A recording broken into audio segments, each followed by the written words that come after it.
Last night he was 0 for 4 going into the ninth inning, down 2, came up with a bases loaded, and I always, you always hear baseball is the toughest sport. Man, you picked a tough one. Baseball is a tough sport, man.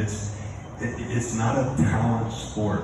Yes, talent helps, but this is a grind and a technical and you have to develop your skill sport mentally and physically. And they always say, you're successful 3 out of 10 times and you're a great hitter, right? And that's a lot of failure, right? And it's like if you were 3 out of 10 times shooting a basketball or throwing a pass, you'd be looking for a new job. But hitting, you're a great hitter. But if you really break it down a little bit more than that, and this is how his at-bat went last night.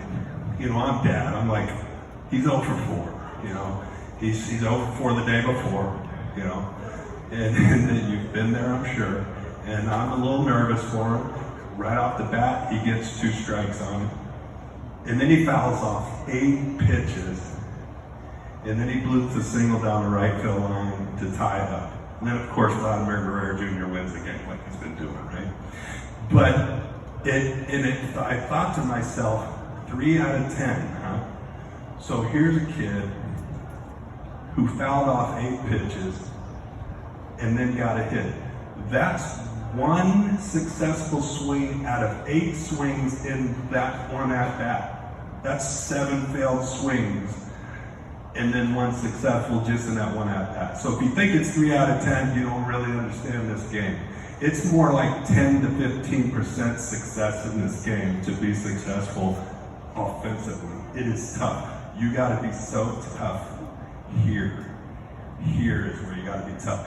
And if I could say one thing to you guys raising these kids, and some of you got kids, some of you guys are just coaches from the heart, you just do this, is we work so hard on the mechanics and the techniques and how to play the game.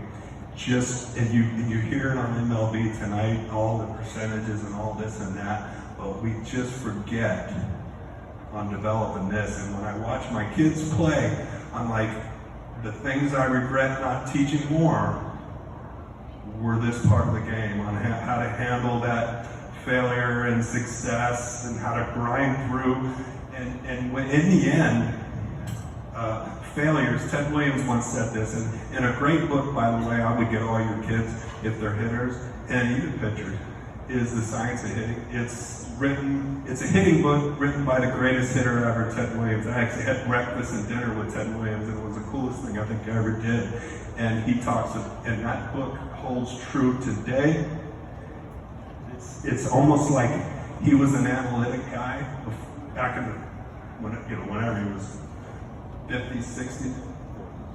And if you guys should get that book for you guys. But he talked about, and it all boils down to managing fear in your mind as a hitter, okay? And for instance, how do you set up a hitter? You throw a fastball inside, he gets scared, I gotta get to that. So he speeds up his bat, then you throw him a breaking ball, right? It's pretty simple. That's pretty fundamental hitting, right? And that's dictated by fear. So everything at the plate, all the mistakes you make are usually come from fear. How do you beat fear? Well, we go back to we practice. There's an old saying, you practice till you get it right. Well, and then there's that saying, you practice till you can't get it wrong, right? So it does go back to practice, but it's this, that at the highest of levels, and you probably see in some of your real successful kids, they have a real fearless way they play. How do you coach that? There's the key to it, man. There's the key to it. So, that's what I thought. If I could really help you guys, where you guys are out with 10 to 14-year-olds, it's develop this a little bit.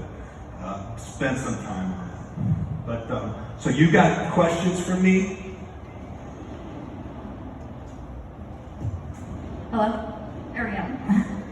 We have one question that we can get started with, Dante. Yeah. Ken from New England. I guess they had an argument between their coaches. When stealing second base, do you recommend having the batter take or hit away? Okay, I think that's real situational. You know, there's the old hit and run, which can be a great play. You know, ball in play, infielders moving, put the ball in play. That's a great play. You don't see it much anymore. They'd rather sit back and hit homers, but that's a great play. I would say this: if you've got a guy that you know can get that bag, I'd probably sacrifice a strike on the hitter to get the bag. If you got a guy that, you know, he's on his own, then I wouldn't mess with the hitter. I wouldn't want a hitter taking a strike. But as a hitter, I would rather a guy be on second base with one strike than a guy be on first base with no strikes, because I like to drive in runs. So that's a situational thing. I don't think there's a one way or the other. It's just a situation. Thank you, Dante. If you don't want to text the question and you just want to ask, we can come up and hand you the mic. Any questions? I know there has to be some.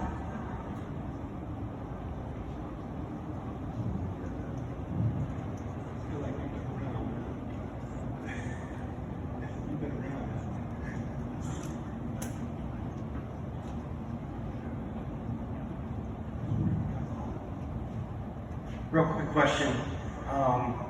In our community, we have a real debate about multi-sport athletes and only doing baseball. So I'm just wondering what your approach is on it, what your thought is. You'd like to do the more sports that kids can play, the better. Yeah. You know, that's a tough one, man, because honestly, you see a lot of guys just specifically playing one sport becoming really good at it nowadays.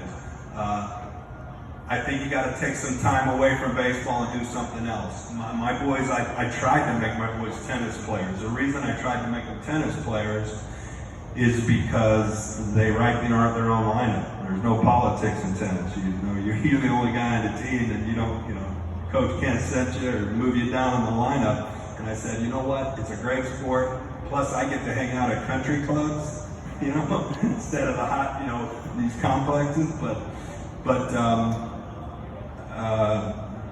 to me, I would probably go, I would play a lot of things. And still, I get Bo out in the off season, and we do a lot of cross training with tennis.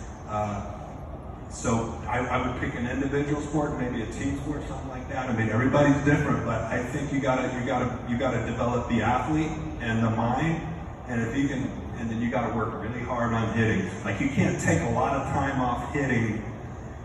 You know, if you're a hitter. Pitcher can throw a bullpen once in a while and develop an arm, but a hitter, that takes years to develop a real good hitter. So baseball's different, you know. Any other questions? Come on, guys. Don't be shy. Here, I'm going to go here first, Lauren. Russell here. I know Bo obviously gets most of the credit, but I watched your older son play for the Rockers. Is he still an affiliated ball, or is he in independent ball now? Junior is actually, you know, he had a AAA contract with the Nationals when COVID hit, and it kind of, boom, they had to release almost everybody. Now, you saw, I don't know if you know what's going on in the minor leagues. They've realigned everything. They got rid of teams. They're trying to really organize baseball. So he's in limbo right now. I don't know if he's going to play again or not. He writes music. He does those things. He just dropped his first album. So he's always had that kind of artistic way about him. You know, baseball was just something he was good at, and you know, I kind of was hoping he'd play baseball, but I think he moved to California. I don't see him a whole lot anymore, but he would have been good for the game. He had I don't know if you actually watched him at the Rockers? Yeah, I worked for the Skeeters, so yeah, he was a fun kid. I wish he'd have stayed in baseball. I think he'd have been a great coach or something, but we'll see.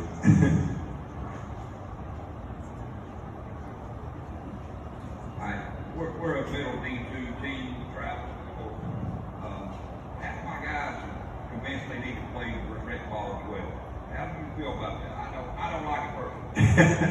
You know, here's my thought on rec ball, and I played Little League, and my oldest one actually took me to the Little League World Series.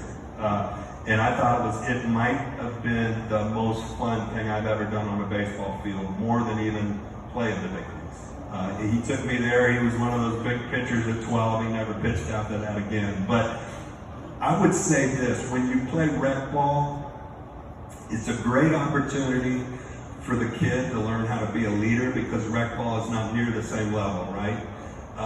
When you have these super teams, or these, and maybe in your area, you're a good team, you can make a lot of mistakes and still beat up on teams. You know, you got to be careful with that. I think the mistake is having these super teams sometimes that just beat everybody up no matter how bad they are. You know, they can make 10 errors and still 10 run a team, you know. That isn't, when the game gets real tough at a certain level where you can't do that. And in Little League, if your kid's a travel player, a pretty good player, he's probably one of the better players on the Little League team. So he's got to really play at a high level for his team to compete.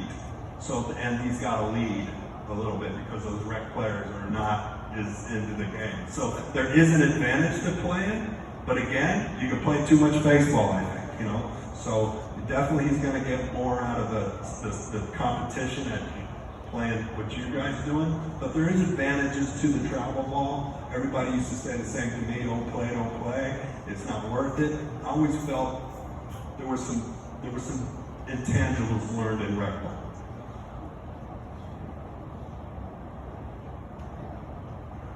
Kate. Oh, representing.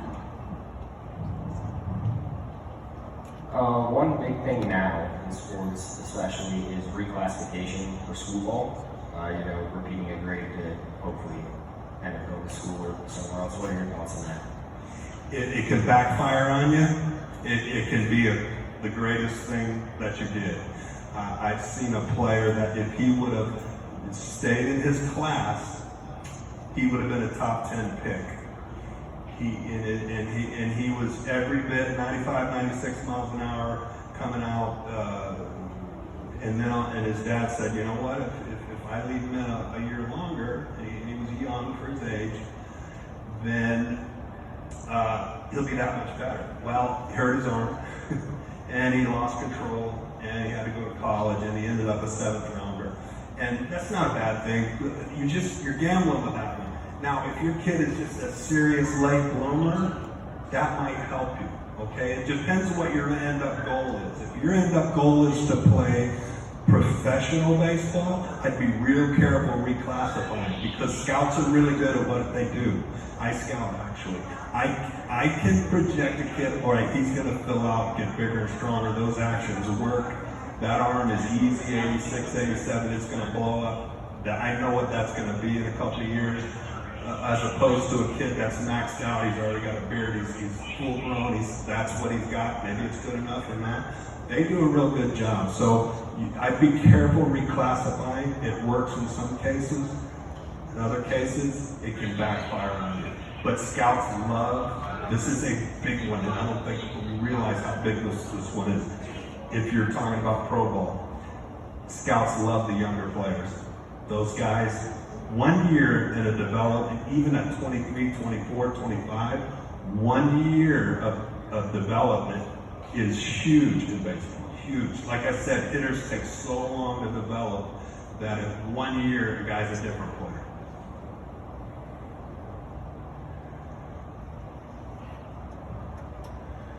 Hey, good morning. Happy Father's Day. Thank you.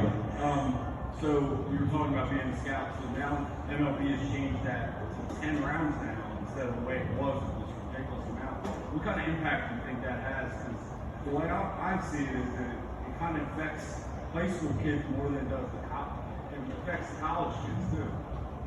Yeah, it's interesting. They've taken a league away from the minor leagues too. So when you step into pro ball, you need to be at a higher level.